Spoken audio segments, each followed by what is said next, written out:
So The Boys season 5 finally delivers a long-awaited cameo, bringing Jarrett into the chaos as Mr. Marathon. And while his screen time is short, the character leaves a surprisingly layered impact.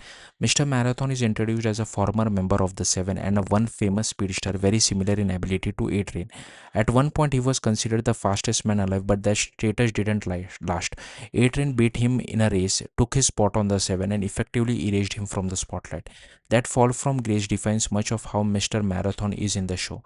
A washed up hero clinging to the remnants of his past. When Homelander and Soldier Boy track him down, it initially seems like he might be hiding something valuable, specifically V1.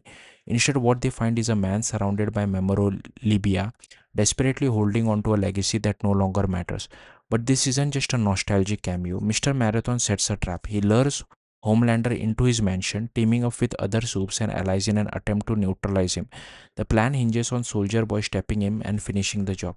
It's a bold move, especially considering how powerful Homelander is, but it also reveals something deeper.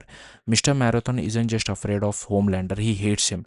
That hatred comes from history. Like many former members of the Seven, he's someone whose life was ruined in Homelander's orbit. Even though he claims not to care about his past status, there are clever hints that he still wants that validation, maybe even a way back to relevance.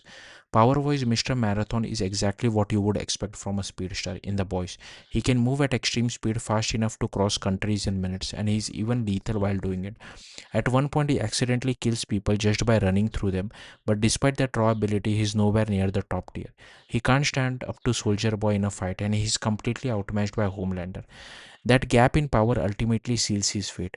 His story also mirrors in some ways his comic book counterpart. In the original version, Mr. Marathon is barely present and dies quickly in a catastrophic incident involving a hijacked plane. The show gives him more personality, more history, and a clearer motivation, but the end result is similar. He's still a tragic figure crushed by forces far beyond his control. Alongside him, the episode also introduces Misha Collins as Malchemical, another soup with a very different ability state. Instead of shape-shifting like in the comics, this version can produce powerful gases capable of knocking out even Homelander.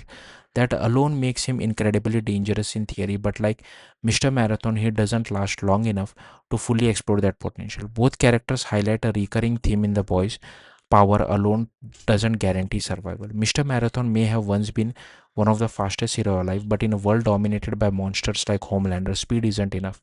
In the end, his appearance works on multiple levels. It's a fan service, especially given the reunion with Jensen under showrunner Eric, but it's also a reminder of how brutal this universe is.